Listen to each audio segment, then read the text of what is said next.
Welcome to the Ethel Browne Harvey Postdoctoral Seminar Series. My name is Prahl, and I'm a postdoc at the University of Pennsylvania and will be moderating today along with Harini Ramalingam, a postdoc at the University of Texas Southwestern Medical Center. We are excited to highlight the work of our outstanding postdoctoral members. Today, Elisa Zhang from Stanford University and Stanley Michi Kanai from the University of Colorado Anschutz Medical Campus will share their research. Each speaker will give a 20-minute talk followed by 10 minutes of Q&A. Please enter your questions in the Zoom Q&A box. So it is now my distinct pleasure to introduce Dr. Elisa Zhang, who is a postdoctoral researcher in the laboratory of Dr. Calvin Kuo. Dr. Zhang's research focuses on reproductive biology and women's health, and in her current role in the Kuo lab, she uses uterine endometrial organoids to model the renewal of the endometrium, endometrial disorders, and the establishment of the maternal-fetal interface. Before joining the Kuo lab, Dr. Zhang completed her undergraduate in molecular and cellular biology at Harvard College and a PhD in molecular and cell biology at the University of California, Berkeley, and was an AP Giannini Foundation postdoctoral fellow with Dr. Julie Baker at Stanford. Across these experiences, she has accrued an extensive record of scholarly publication, teaching, mentoring, and service, including serving as the president of the UC Berkeley MCB Graduate Student Organization and as a mentor for the Stanford First Generation Low-Income Student Program. Her work has been recognized through numerous awards, including an NSF Graduate Fellowship, a UC Berkeley Distinguished Fellowship, and a Fulbright Fellowship to study at the European Molecular Biology Laboratory in Heidelberg, Germany. So without any further ado, I'd like to introduce Dr. Zhang for her presentation.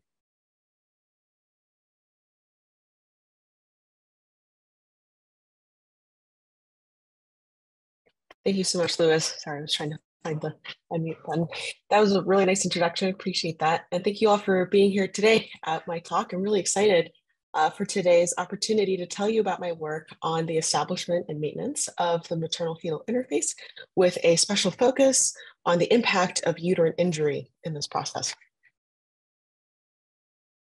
So as this audience is keenly aware, one of the defining features of life as we know it is the ability to reproduce. And here you can see that multicellular organisms have a variety of mechanisms for doing so. And what's special about the organisms on the right-hand side of the slide, these eutherian mammals, is the ability to give birth to live young following a pregnancy.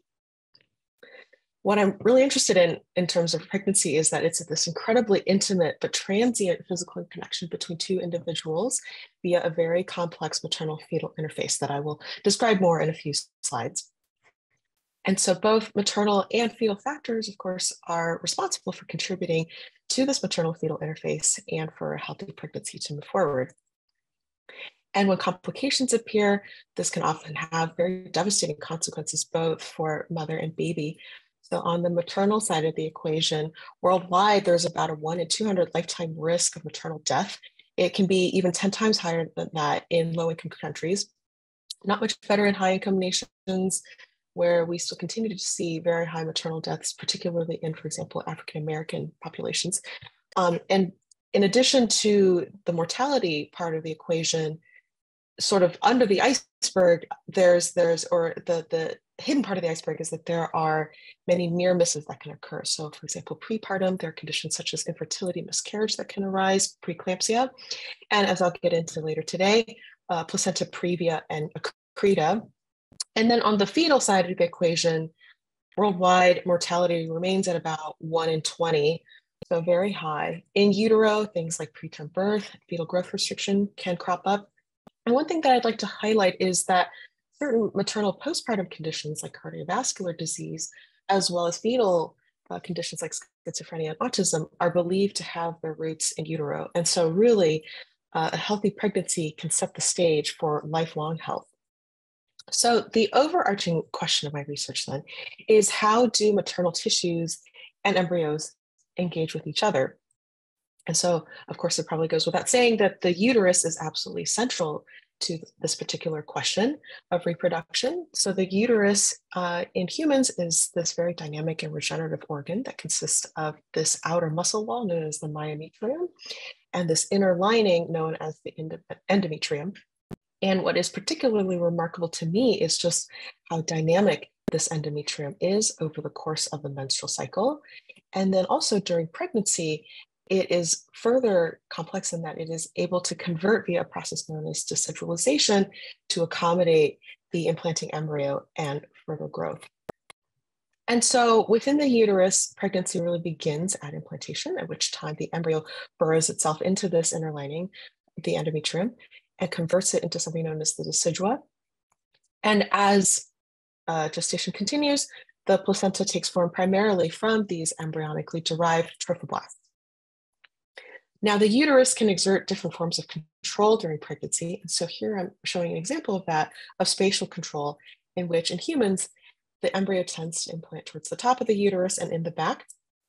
And in species that have litters, such as the mouse, embryos are typically spaced regularly within 2 uterine horns. And when this process is disrupted, what you can see is that this gives rise to the condition placenta previa in humans, in which the embryo implants too low in the uterus. This results in the placenta blocking the cervix and leading to bleeding during pregnancy, as well as oftentimes the need for a C-section delivery preterm in order to prevent any complications. In mice, this disrupted spatial control manifests as misspaced embryos that you can see here are implanting too closely together and crowding each other for resources.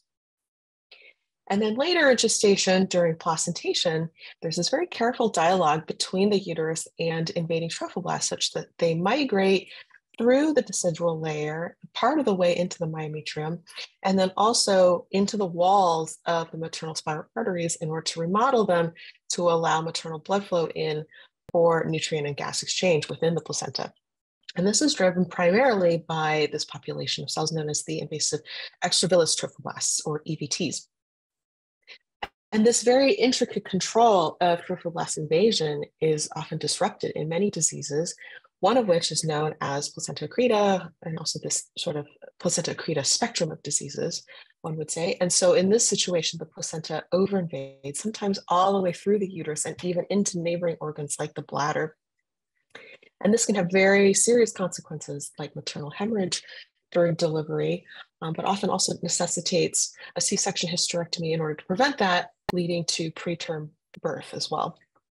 And of course, unfortunately, when things go very wrong, there can be damage to a lot of maternal organs and even maternal and fetal death. So in terms of trying to understand these processes better, what we're interested in looking at is how uterine injury might contribute to this. So perturbed implantation in the form of previa and perturbed placentation in the form of accreta are really thought to arise from a history of some kind of uterine damage, typically C-sections, but also other procedures. And here you can see that fairly clearly in that with increasing rates of C-section over time, we now see as many as 1 in 500 pregnancies displaying accreta. And so one of the first things that I did in the Baker lab was I performed RNA-seq on tissues derived from previa and accreta pregnancies versus controls. And what we see is a strong upregulation of several transcripts that are known to be specific to EVTs, these very invasive trophoblasts. And then looking further by immunofluorescence, what I can see is that PRG2 and AQPEP are dysregulated in both previa and accreta tissues, both in the placental disc itself, but also distal from the placenta in these fetal membranes. And so what this really suggests is that in previa and accreta, we see a global molecular signature of invasive trophoblasts at both the RNA and the protein levels. And so a model to explain these phenomena is that perhaps in a normal uterus, undamaged uterus, there is, the appropriate dialogue between uterine tissues and the embryo, but then upon injury, damage leads to a communication that's disrupted with trophoblasts such that there is dysregulation of the gene expression signatures that you would expect to see. Now, coming back to this overarching question, while characterization of human tissues is very important and informative, to really begin to understand mechanism and function, we need to have a model where we can examine causal relationships in a genetically tractable organism. And so what I've done is develop a new mouse model in order to comprehensively examine the impact of an injured uterine environment on subsequent pregnancy outcomes. And so in this mouse model, what I do is I introduce a longitudinal slit into one of the 2 uterine horns. I allow these animals to recover for about a month. And then I set them up for timed matings and performed dissection during pregnancy in order to look at in utero development. And in particular, there were three major questions that I was focused on with this mouse model. First, how is spatial control lost upon uterine injury? And secondly, does uterine injury disrupt control of placental invasion? And lastly, how does the uterus respond to injury? So the first thing that I saw in this animal model was that there were far fewer embryos that had implanted in the injured uterine horn compared to the uninjured one. And so here you can see that quantified in terms of a big difference in the embryos per side in the case of injury versus sham surgery controls and untreated animals. And of the embryos that do implant, the resorption rate is far higher in the injured horn, about 25% compared to a baseline rate of about 10% across the uninjured horns, sham controls, and also untreated control animals. Uterine injury also leads to misspaced embryos, and this, I would say, is probably one of the most striking phenotypes to emerge from this model. And here you can see an example in which these embryos are crowded together, either very closely or even into the same implantation site, which you can appreciate here by histology. And so for the remainder of this talk, when I refer to embryo spacing defects, I will be referring specifically to this more severe form of misspacing. Then by mid-gestation, these misspaced embryos eventually end up sharing a decidua since they implanted together. And so here you can see that in terms of this shared decidual capsularis envelope, this white band that encircles the embryos to mark these implantation sites. Typically, this misspacing leads to doublets, but occasionally there are even sites that contain multiple embryos, so greater than the two embryos, you'd say. What's interesting is that these misspaced embryos are equally likely to appear in either the injured or uninjured uterine horns, and they are relatively evenly distributed between the upper and lower halves of each horn. And so what this suggests is that there may be some kind of global effect of injury on the entire uterus, even though the wound itself is restricted only to a portion of just one uterine horn. And so this, I would say, may have parallels to what we're seeing in the human condition, in which there is a sort of global signature of uterine injury and trophoblast dysregulation. Now, even amongst these severely misspaced embryos, some are so closely spaced that their placentas have actually fused together. And one very interesting observation is that all of the fused pairs contain at least one male embryo. So this may also have parallels to the fact that in humans, there's a statistical association between placenta previa and male fetuses. And so this suggests to me that while uterine injury may precipitate embryo misspacing, there could also be embryo-specific factors that contribute to this defect as well. This misspacing does come with consequences on development. So here you can see that there are placental defects that arise upon misspacing. For example, the labyrinth layer, where you have nutrient and gas exchange between the maternal and fetal circulatory systems, is disrupted in a close pair here. Embryo spacing also has consequences on embryonic development. Here you can see one of them resorbing entirely, or in many instances simply underdeveloping. And when I weigh the embryos that are actually large enough to be dissected out from these decidual masses, you can see that they're significantly smaller than the embryos that come from normal singlet implantation sites. So what we're seeing is that indeed spatial control is lost in the form of embryo spacing, which is presenting in mice as a sort of previa-like defect, carrying placental and embryonic defects. And in addition to that, I'm seeing fewer embryos and also more resorptions near the scar site. So this has parallels to infertility, C-section scar pregnancy, and pregnancy loss that we see in human patients. So my next question then is, does uterine injury disrupt control of placental invasion? That is to say, are there accreta-like features that we see in this mouse model? And as I mentioned earlier, in a normal human placenta, there is a layer of decidua intervening between the placental villi as well as the muscle wall or myometrium. However, in accreta, first and foremost, there's an absence of this decidual layer so that the placenta is directly attached to the muscle wall. And there's also an expansion of this invasive EVT population. And indeed, you can see both of these defects here in placentas from injured animals. So compared to a control placenta that you see here on the left, where there's a very thick decidual layer and very few invasive, what are known as trophoblast giant cells, right here at the base of the decidua.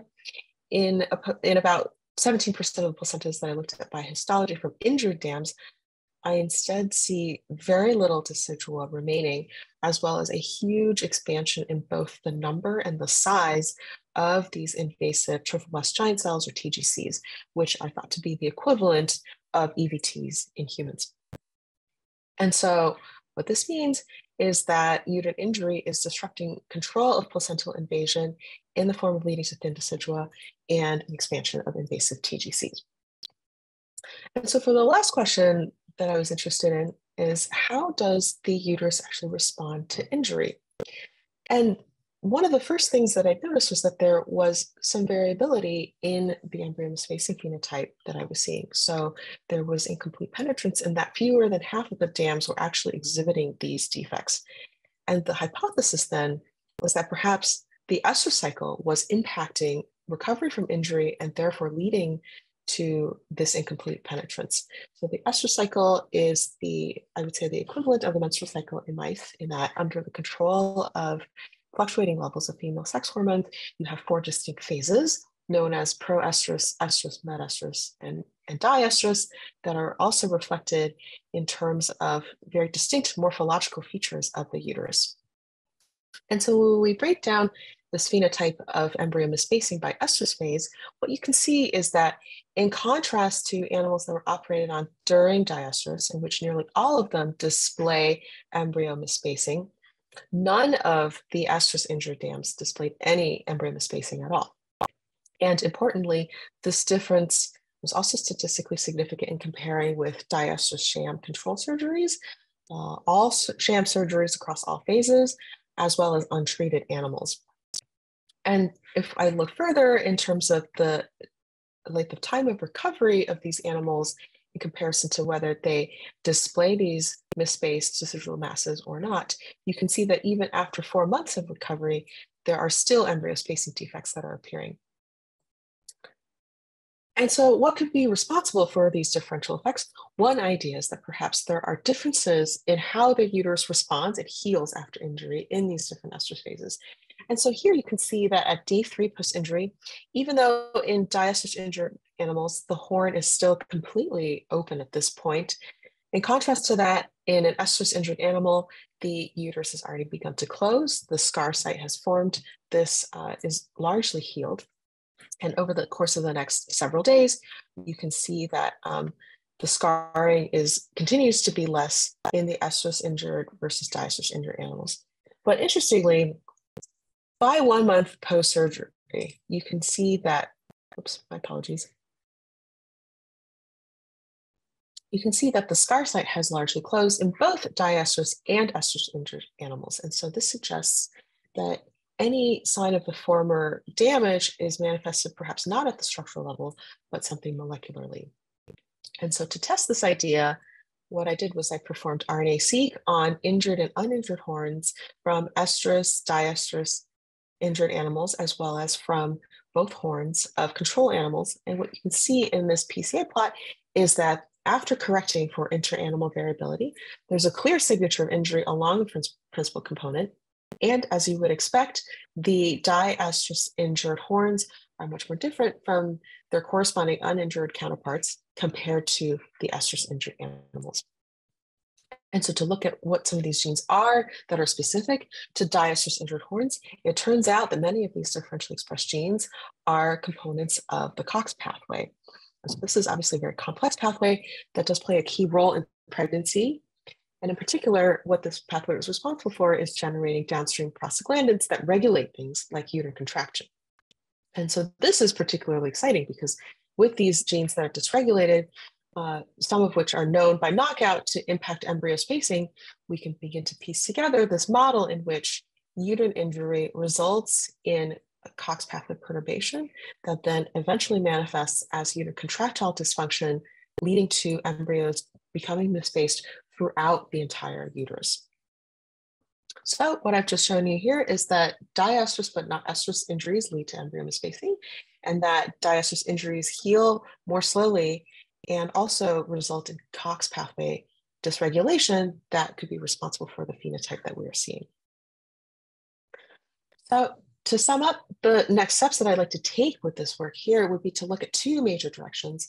One would be further examining uterine injury and its relationship to embryonic defects, and the other is to explore the mechanisms of uterine wound healing. So with this first question, what I'd like to do is to be tracking embryonic and placental defects more carefully over the course of gestation, and also asking questions such as, do repeated rounds of damage exacerbate embryonic and placental defects? And how exactly does that manifest in terms of maternal embryo crosstalk in these various defects that I've observed? And then on the other side of the equation, I would be interested in dissecting the relationship between the estrous phase and recovery more deeply, as well as elucidating the molecular encoding of this long-term memory of damage. What are perhaps some of the epigenetic changes that are occurring that could explain that phenomenon? And so zooming back out to this larger overarching question of mine in terms of how maternal tissues engage with embryonic lineages, what I would really like to do long-term is to continue to use several different mouse models, as well as ex vivo human organoid models that Lewis alluded to in his introduction, to really tease apart many different questions at the maternal feeder interface and looking specifically at the intersection of uterine biology, stem cell biology, and regeneration, and how many of these processes impact embryonic and placental development. So with that, I'd really like to thank you all for attending my talk. And of course, I want to thank my wonderful colleagues in both of my labs. I also want to give special thanks to both Julie and Calvin for their support and for really giving me the freedom to explore these areas of research. And I also really want to thank many of our amazing collaborators who helped us obtain many of these clinical samples. I want to acknowledge funding sources and of course the animal subjects and human patients who played an indispensable part in the work that I showed today. So thank you again, and I'd be happy to take questions. All right. Thank you. That was a wonderful talk. We already have a question from the audience in the Q&A. So as a reminder, please type your questions there. As this is coming from Maria Saleh, says, beautiful work. Can you stain for COX or its targets following recovery from injury? Do you think the gene expression changes would be local to the injury site or systemic across the tissue? That's a great question, Maria. Thank you so much. Yes, so some of the targets, there aren't commercially available antibodies, and so I wouldn't be able to stain for all of them. But yes, I think that would be an interesting direction to follow up on for sure. In terms of whether the gene expression changes are local to the injury site or systemic, what I've shown you today are local changes. So I was comparing the diestrous injured horns to either the uninjured horns or to estrous injured or estrus uninjured horns. That said, there are also, I think, some interesting changes in the diestrous uninjured side as well. But I think primarily for the purposes of what I was trying to look at here, I was more interested in those injury versus uninjured sort of questions. And yeah, I think it's interesting that those local changes may be having this sort of global effect. And I have some preliminary data using myography where I can see some changes in that uterine contractility because of that injury. So yes, thank you for that question. All right, so the next question is coming from Heidi Stuhlmann. Very nice talk. Did you investigate expression changes in the placentas at the injured sites versus controls? That's a really great question. So I have not done that experiment yet. I would be very interested in doing that. And I think also doing some more extensive, perhaps, immunofluorescence experiments, doing some 3D experiments using tissue clearing approaches like cubic, things like that. I think I'd be very interested in doing to really understand exactly what's happening phenotypically with those placentas at the injured sites versus the controls. One thing I will say is that at the scar itself, often times the embryos are not able to develop very far. And so that's what I'm seeing with the high resorption rate there. So a lot of the placental development, things like that I'm seeing on the injured side are happening, distal from the actual scar itself. All right. Well, we're waiting for other questions in the Q&A. I had one. So from some of your, particularly some of your schematics, the process of the invasion outside of the uterus looks a lot like a primary invasion from a tumor potentially. Is that an apt comparison? And are these cells like degrading the extracellular matrix and then performing kind of a collective invasion process? Is that known? That's a fantastic question. Yeah. So certainly in some of the RNA-seq experiments, both from my work and also other work out there, you can definitely see evidence of upregulation of things like matrix metalloproteases and things like that, where it's very characteristic of increased invasion with, certainly parallels to tumors as well. Absolutely. And I would say, I think one of the really interesting questions in the placenta field that, I'm very interested in working on, that I hope, the field continues to move forward with, is trying to understand how it is that you have this very, seemingly chaotic invasion from the placenta that's dysregulated, but that actually is very well controlled. And are some of those mechanisms re-invoked in cancers, for example? I think a lot of that would be very interesting to look at for sure. Great. So the next question is coming from Celeste Nelson. Says, that was beautiful, Elisa. What controls the spacing of embryos normally? And are you able to image calcium waves or other indicators of muscle function across the uterus in your system? Super interesting question. Yeah. So that's super interesting. And I would love to continue looking at that as well. Exactly. The spacing of embryos normally is not very well understood. We certainly know that the Cox pathway is important for that. We know that uterine contraction is important for that, but exactly what signals they're giving to each other so that they know how to space themselves apart is not really clear. Ripla Aurora at Michigan State has been doing some really nice work with imaging where she can watch these embryos get spaced apart during pregnancy. And if I remember correctly, what I'd seen was that the embryos begin sort of at the center of the uterus, and then they begin to sort of fan out with the help of the uterus contracting. As for the use of imaging, calcium waves or other indicators of muscle function, I've not done those experiments, but I think those are really great ideas that I could definitely pursue. Thank you. All right. I guess I was, a bit curious about do mouse, how similar are the mouse and human? Do they are the failure modes, I guess you would call them, similar? Like, do mice have similar pregnancies despite having a different system? That's a great question. If I'm understanding it correctly, are you asking, are there similar types of complications in mice normally in terms of pregnancy? And are they also experiencing these high rates of maternal mortality and things like that? Yeah, exactly. Yeah, that's a really great point. So, it is interesting that it seems that human pregnancy seems so, for lack of a better word, dangerous and fragile. And it's not really clear why that is. I think that's really a very, very interesting and open question still, because, at least in lab mice, and I believe also mice in the wild and several other mammalian species, they don't seem to have this rate of pregnancy complications. One hypothesis to explain that is that the human placenta is particularly invasive compared to those of other species. And so as you were seeing with some of my diagrams, you have less invasion all the way into the muscle wall, things like that. That degree of invasion is not so strong in other species. And so, that could be one explanation for what's happening, but I really don't think that explains everything. So yeah, TBD. I think it's a very fascinating area of research for sure. All right.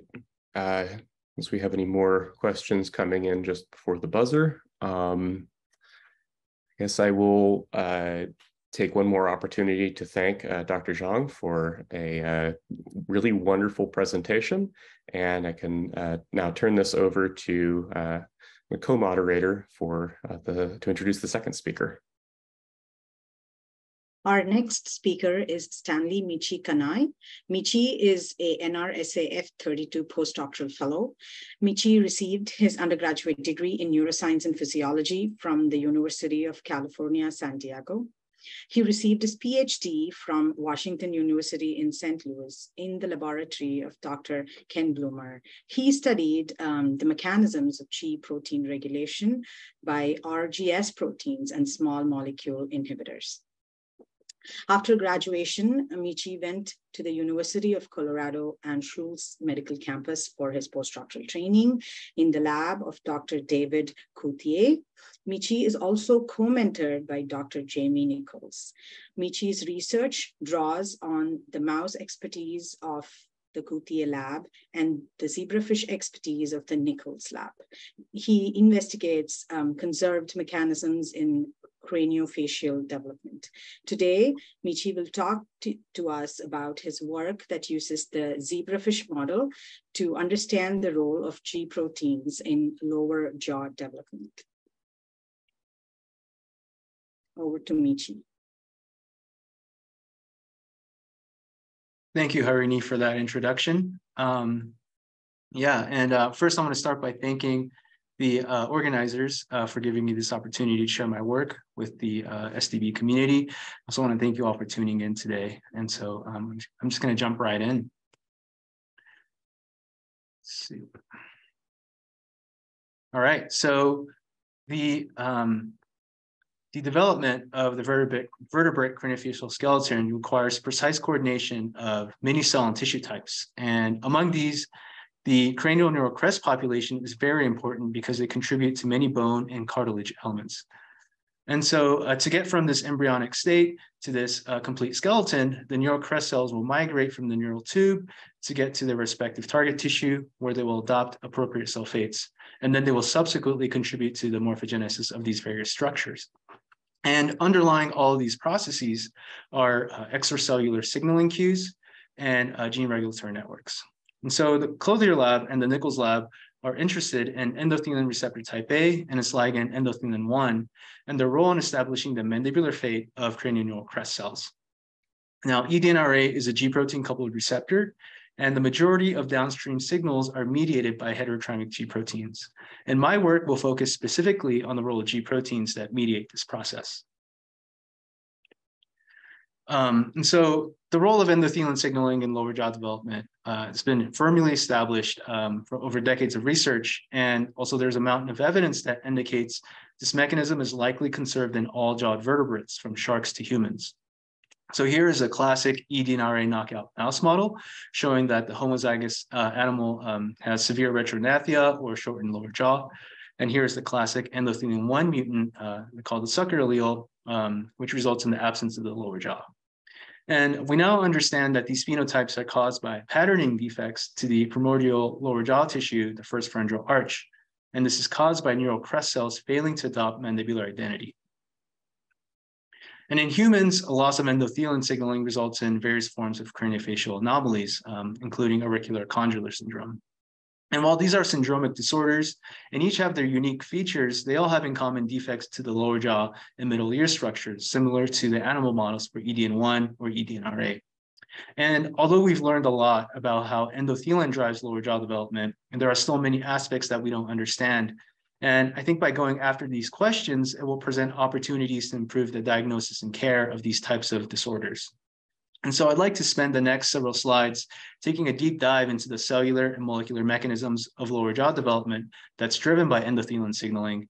And I will highlight the gaps in knowledge and also describe the approaches that I will take in addressing these questions.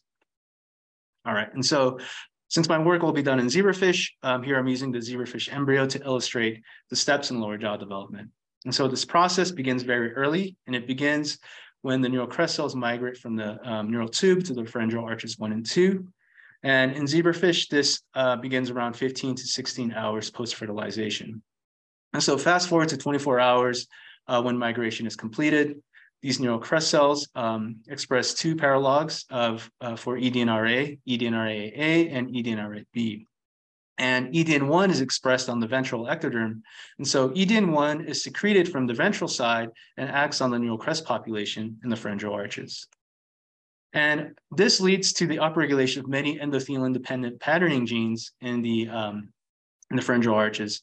And here I have a short list of these genes, and just a handful of references here. And I apologize for the ones I've left out there. I just want you all to know that there are many, many more studies that have contributed to this knowledge. Okay, and so these collectively, these endothelium-dependent patterning genes will then segment the arch into these intermediate and ventral domains. And here the neural crest cells will adopt their mandibular identity and also positional identity along the dorsal ventral axis. And the cells will then give rise to these specific structures of the lower jaw that are colored in blue and salmon. And here I'm just gonna give you a cartoon of a mouse skeleton as a reference to highlight the homologous structures between mice and zebrafish. And so in zebrafish, this structure is called the Meckel's cartilage, which corresponds to this distal portion of the jaw in a mouse jaw. And this is the mandibular joints and a structure called palatal-quadrate, symplectic, and the hyomandibular joint. And these structures correspond to the jaw joint and the middle ear structures of mouse and mammals in general. And this blue structure here is called the serrato-hyal and represents, is homologous to the hyoid bone in the throat in mammals.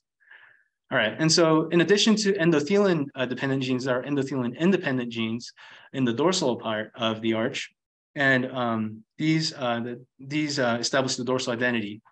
And one important point that I want to point out and make is that the dorsal genes and the intermediate and ventral genes will antagonize one another to establish this boundary between the dorsal and intermediate domains. And so in the absence of endothelium signaling, the dorsal patterning genes will then expand into this intermediate ventral portion, and will cause the neural crest cells to fail to adopt their mandibular identity and result in the defects that I showed you earlier. And so we have extensive knowledge of the patterning genes that are regulated by endothelium signaling, and I'm going to call this the mandibular gene regulatory network. But there are signaling events that occur between receptor activation and gene regulation that we don't fully understand. And so now I'm going to highlight what we know so far about this pathway and some of the aspects that need clarification. And so first, there are transcriptional regulators of the mandibular GRN. MEF2CA is a transcription factor and transducer of the endothelium pathway. And NR2F is a family of nuclear receptors that repress mandibular GRN, and it's actually expression is repressed by endothelium signaling in the ventral and intermediate domain. And however, the upstream signaling pathways that feed into this are unknown. On the receptor side, we have the 4 families of G protein alpha subunits that eDNRA can utilize, and they're GQ11, GS, GIO, and G1213. And we know that GQ11 plays a role in patterning based on studies in mice, zebrafish, and our work on disease variants. But we don't understand how this pathway connects to these downstream effectors. Also, these 3 G proteins are also implicated in patterning, but this has not been conclusively tested. So ultimately, our goal is to map out the pathways that integrate the signaling effectors up here with the gene regulatory network down here. And so as a first step towards addressing this question, we set out to clarify the roles of the G protein families. And so we developed a hypothesis based on studies in mice, which showed that GQ11 knockout animals produce a lower jaw phenotype that only partially phenocopies eDNRA knockout mouse. So specifically in this GQ11 knockout animal, we see defects that are confined to the intermediate structures, whereas the more distal or ventral structures are not affected. In comparison, eDNRA knockout mice, their entire lower jaw is affected. And so based on these observations, we hypothesized that the mandibular arch is patterned by G protein code, where GQ11 is patterning the intermediate domain exclusively, and that one or more of these other family members of the G proteins are patterning the ventral part of the arch. And so to test that hypothesis, here I've used 3 approaches. Did a little pharmacology, knocked out some genes, and also did some rescue experiments with using transgenes. So I'm going to start by talking about this pharmacology experiment. And so to examine the role of GQ in lower jaw development, we used a small molecule inhibitor called YM254890. It's very selective for GQ, and its selectivity and other properties have been extensively characterized by other groups around the world. But we have also shown in our hands that this compound will inhibit the eDNRA and GQ11 signaling pathway in our signaling reporters and cell culture assays. And so in this experiment, we took wild-type animals and we incubated them with YM during endothelin's patterning window, which is roughly between 16 to 36 hours. And then we removed the compound and let them go to 6 days, and then we stained them for bone and cartilage. And so to get a better look at the defects, we dissected one side of the craniofacial skeleton and flat mounted them. And so this is a lateral view. This is the cartilage stained in blue and the bone stained in red. And this is the Meckel's cartilage again, and this is the mandibular joint. This is the palatal quadrate and symplectic, and this is the mandibular joint, sorry. And so this region here represents the intermediate structures. And we saw that in YM-treated animals, the defects were confined to this intermediate domain, whereas the ventral structures were spared. In comparison, in the knockout animals, both the intermediate and ventral structures were all disrupted. And so this result provides support for our G protein code hypothesis. And so then we wanted to know if the effect of YM was specific to the endothelin pathway. And we examined this by looking at changes in gene expression. And we used single-cell RNA sequencing for this so that we can look at the differential gene expression in specific neural crest populations of the arch. And so in this experiment, we incubated the embryos with YM as before, but we stopped the experiment at 36 hours, at which point we isolated just the cranial neural crest population and then processed them for single-cell sequencing. And so the clusters segregated nicely into many subpopulations of neural crests. And looking at the differentially expressed genes, we found that intermediate and this ventral, this cluster representing the ventral intermediate neural crest population, intermediate patterning genes were dramatically downregulated. These are genes like DLX3 and 4 and BARX1. And we saw a more modest reduction in ventral intermediate patterning genes like the DLX5 and 6, and we saw an upregulation of dorsal patterning genes like the Hayes and the HERS. And so this change in expression was consistent with the phenotype that we observed. In addition, we also saw an upregulation of dorsal patterning genes in the dorsal and the cluster representing the dorsal neural crest population. And so collectively, these changes to gene expression indicate that the effect of YM is specific to the endothelin pathway. And also, the phenotype also suggests that the G protein code is operating. However, there's one major caveat for this experiment, and it's that we used only one concentration of YM at 100 micromolar, and we couldn't do a proper concentration response curve because we had reached the maximum solubility limit of the compound in DMSO solvent, and also that we reached the threshold of DMSO's toxicity. And so the problem is that we don't know if we're observing a complete or partial inhibition of GQ activity. And so to test this, we examined the pharmacogenetic interactions between YM and endothelin-1 heterozygous animals. And this was a convenient approach because endothelin heterozygous animals are always phenotypically normal, so that if YM causes EDN1 het animals to produce more severe phenotypes than wild-type animals, this would indicate that our YM treatment is only partially inhibiting GQ. And that's what we're seeing. And so here in this experiment, we crossed endothelin-1 heterozygous animals, and then we took the clutch and treated them with YM, same as before, and we stained them at 6 days and analyzed their phenotype and their genotype. And so here you're looking at a slightly different view. This is the entire visceral cranium that's flat mounted, and we're looking at it from ventral view. So here's the Meckel's cartilage, and here's the mandibular joint for reference. And so in the wild type animals treated with YM, we saw the typical defects. So we saw the mandibular joint fusion, palatal quadrate hypoplasia, and so forth. But here's the endothelin heterozygous animal treated with YM, and we saw that these animals had more severe phenotypes overall. This animal we see, in addition to the wild type phenotypes, we see an absence of the serratohyal, and also just general overall more severe hypoplasia. And so we wanted to quantify these differences. So we scored the phenotypes for each individual animal by counting the presence of defects to these 7 endothelin-dependent structures, and we plotted them as a frequency of the number of animals with these various phenotype scores. And we saw that for wild-type animals, the majority of animals had no defects, and we saw a couple animals with defects up to maybe 6 defects in an animal. In contrast, in endothelin heterozygous animals, we saw that all of the animals had one or more defects, and that more than 50% of the animals had defects to 5 or more skeletal elements. And so this indicates that a YM treatment is only partially inhibiting GQ11. And so this motivated us. To then knock out the GQ11 gene so that we can completely ablate GQ activity.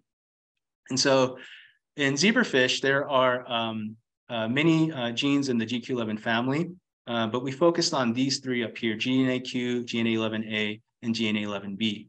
We reasoned that GNA14 and 15 are probably not involved in craniofacial development because of their cell type specific expression in sensory cells and hematopoietic cells. And so we used CRISPR-Cas9 to generate knockout alleles, and we identified frame shift mutations for each of these. And the first question we asked was, are there craniofacial phenotypes for homozygous knockout animals for these individual genes? And we did not see any phenotypes. And so the next question we asked was, will we see anything in triple homozygous knockout animals? And so to do that, we first made triple heterozygous knockout animals, which were almost always phenotypically normal. And then we crossed those triple hets together. And when you do that, you get a total of 27 unique allele combinations. And so we need a lot of embryos. So we analyzed and genotyped and analyzed a total of 336 animals. And this heroic effort was carried out by 3 very talented members in our lab, Chloe, Michaela, and Shujan. And I just want to highlight one point from this table, and it's that all the genotypes were observed in the expected Mendelian ratios. And so I think we can rule out that early embryonic lethality as a phenotype of the different allele combinations. However, I will say that we did observe interesting craniofacial phenotypes from the different allele combinations, but today I'm focusing just on the knockouts, homozygous knockouts. And so essentially what we found was that the triple homozygous knockouts shown here phenocopied the endothelin 1 knockout animals. And so this result rejects this G protein code hypothesis and so indicates that GQ11 is the primary driver of this process. And so we then asked the question, is GQ11 sufficient to pattern the mandibular arch? And we tested this question by asking whether we can rescue the endothelin 1 knockout phenotype by by adding a constitutively active GQ construct in this animal. And this construct contains a point mutation Q209L that results in receptor-independent activity. And this also happens to be a well-characterized oncogenic driver in uveal melanoma. And here we use this transgene to do this experiment. This contains the GQ construct that's driven by a HeShock-inducible promoter. And we also included a heart marker so that we can easily sort for transgenic animals. And so we first made a stable transgenic line, introduced it to the endothelin 1 heterozygous background, and then we crossed it to endothelin heterozygous animals. And to generate endothelin knockout animals that are transgene positive, as well as other combinations. And then we heat shocked them at 16 hours, and then we stained them at 4 days post-fertilization and analyzed their phenotype and genotype. And we had to stop this experiment at 4 days because the construct appears to have some toxic effects and produces cardiac edema. So we had to stop the experiment before the animals got too sick. And so what we saw was that this transgene does indeed rescue the endothelin homozygous knockout phenotype. And so here I'm showing you animals that have all been heat shocked. And so here's an animal, a wild type animal that develops normally. Here's an endothelin homozygous knockout animal that produces the typical defects. And here's the transgene positive animal where a lot of these endothelin dependent structures are restored, like the Meckel's cartilage, the palatal quadrate, and the serrato-hyoid. We also saw restoration of the mandibular and hyoid joints, but at lower frequency. And interestingly, we also saw what appears to be a homeotic transformation of upper jaw to lower jaw structures. For example, this pterygoid process in the wild type animal has become thicker and almost looks like a mirror image of the Meckel's cartilage in this transgene positive animal. Similarly, the hyomandibular cartilage here becomes a hypoplastic in this transgene animal. And these changes have also been reported by groups Gage Crump's group and Tom Schilling's group in the past, where they overexpress endothelin in the dorsal arch. And so this is all consistent with previous reports. And so I'm currently testing, just to make sure that this is a true homeotic transformation, I'm looking at changes to gene expression. in the arch that correspond to homeosis. All right, and so to summarize, what I've demonstrated is that we now have a pharmacological tool that partially inhibits GQ11 during craniofacial patterning in zebrafish. And this is a tool that also allows us to draw out phenotypes and sensitized backgrounds. And we also show that GQ11 knockout animals phenocopy the endothelin knockout animal. And we also showed that this constitutively active GQ construct can rescue the EDM1 knockout phenotype. And so in conclusion, 1 minute left. GQ11 is necessary and sufficient for the development of lower jaw structures. And so GQ11 is the sole mediator of endothelin patterning mechanism. And so now that I've narrowed down GQ11 as the main driver of this pathway, the next part of this project is to identify the downstream signaling effectors and the molecular mechanisms by which they regulate gene expression. And I want to close on this last thought. And so with YM and EDN1 knockout alleles, we have demonstrated that we can modulate levels of endothelin signaling activity to create a spectrum of phenotypes that range from mild to severe. And we believe that this represents phenotypic variation observed in human disorder, auricular condylar syndrome. And so going forward, we will be using this approach to study the basis of phenotypic variations in human disorders. And with that, I want to thank David and Jamie for their extraordinary mentorship. I want to thank the Clothier Lab, the members of the Clothier Lab for all of their hard work on the genotyping and phenotyping analysis. Ezra over at Lafayette College for his collaboration on the single cell sequencing analysis, and the members of the Nichols Lab, our zebrafish facility, and the funding from the NIDCR. And I also want to thank all of you for your attention, and I'll be happy to take any questions. Thank you, Michi, for the wonderful presentation. Just a reminder to the audience that you can type your questions in the Q&A box. I would like to start off the Q&A with a question. Do you think, so it looks like the GQ11 can rescue the endothelin receptor knockout, right, in the zebrafish. And it looked like the mouse knockout has a similar mandibular presentation defect presentation. So do you think that the GQ11 would be sufficient if you overexpress GQ11 in mouse also, that there would be a rescue, a similar significant good rescue of the endothelin knockout? Yeah, that's a great question. I think so. Given the conservation of this pathway, I think that in mice and even any other vertebrate organism, you can do this in. I think if you overexpress GQ, just based on the zebrafish results, I would guess that it will rescue any kind of endothelin phenotype. There is a comment from Andrew Lopez. It says, great talk, with 2 exclamation points. Thanks, Andrew. While we wait for more questions, I'll ask another question. This is very technical. So the drug, that YM drug that you use, you said you dissolve it in DMSO, right? So have you had controls with the DMSO, the solvent alone? And have you compared the effect of just DMSO to a normal no DMSO? Yeah, absolutely. For all of these YM treated experiments, we always do the DMSO control, just because you never know. But yeah, thanks for that question. And you did not see any differences, huh? DMSO does not appear to cause any, at least at the concentration that I use. I tried to keep it below, I forget what the number was, but there's a certain percentage when you go above that certain percentage, I think it becomes toxic. So we try to keep it below that amount. Got it. I mean, we use the drugs we use for our studies, even in cells or in mice, have DMSO in them. And after a certain amount, there is a phenotype with the DMSO itself. And hence, I wondered what it is. Yeah. Okay.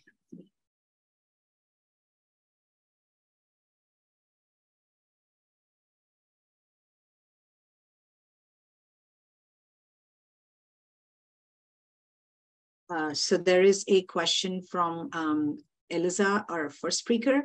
It says, great talk, Michi. Could you tell us more about the final experiment you showed in terms of auditory responses? How do these animals respond?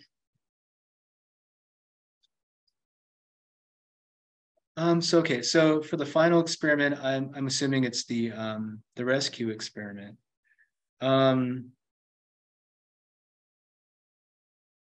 Response. So auditory response is not something that we necessarily measure, but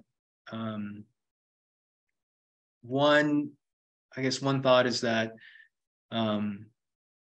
GQ11 could play a role in the development of the ear.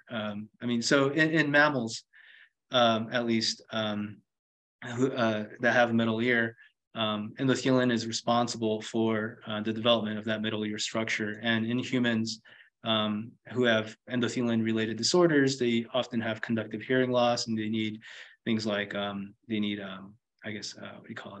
support to hearing aids. And so I don't know enough about the auditory biology in zebrafish, but it is possible that perhaps endothelin or GQ signaling might be playing some role in ear development. But yeah, that's a great question. I don't have a good answer to that, but it's something that we can definitely explore.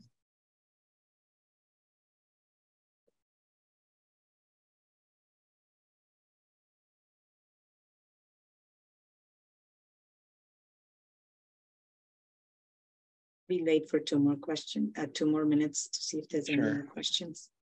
Sure, we can hang out.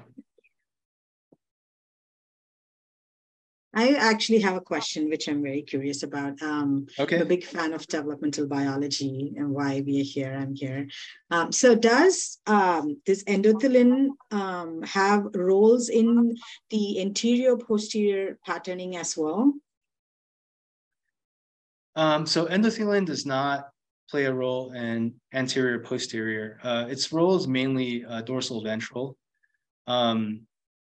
What's really interesting about it, I do not think they play a role in anterior posterior. It's mostly dorsal ventral. And what's really interesting is that at the very beginning, I talked about how its role is conserved in all jawed vertebrates. But there's also, in the vertebrate clade, there's also a group of jawless vertebrates like lamprey and hagfish. And in lamprey, at least, endothelin signaling is also required there for dorsal ventral patterning. But yeah, so I think based on that, when you look at the evolutionary history, its main role is likely to be dorsal ventral patterning of the face. So endothelin, when you say endothelin, you refer to endothelin 1, whose receptor is the endothelin receptor type A, correct? Yes. Yeah. So there are other endothelin receptors, right? That's correct. So how is this receptor present only in the prospective mandibular region, or I guess how does it pattern only or give rise to the mandibular region and is not required for dorsoventral patterning of the other anterior posterior nasopharyngeal arches? Right. So I believe that I think that the expression of endothelin receptors are pretty pretty broad, but the one way that endothelin receptor activity is controlled is by where the ligand is expressed. And so in the pharyngeal arches, the ligand expression is restricted to the most pharyngeal portion. That's true for zebrafish, and it's also true for mice as well. And so any cell can express the receptor, but the adjacent tissues also have to express the ligand as well. So I think that's one way to control wherever the receptor is activated. So it's the endothelin that's driving this patterning. Yeah. Thank you. We have a question from Addison Rains. It says, a great talk, Michi. Have you tested the heat shock at different time points? Is there a specific window for rescue? Yeah, thanks, Addison, for that question. Yeah, I've currently only heat shocked at the known at one time point, but that is an experiment that I need to do. I should find that window where that minimal window where where the GQ activity is required for lower jaw development. And so I think a good experiment will be to do some stagger that time, the time that you do the heat shock, to really narrow it down. Yeah, for sure.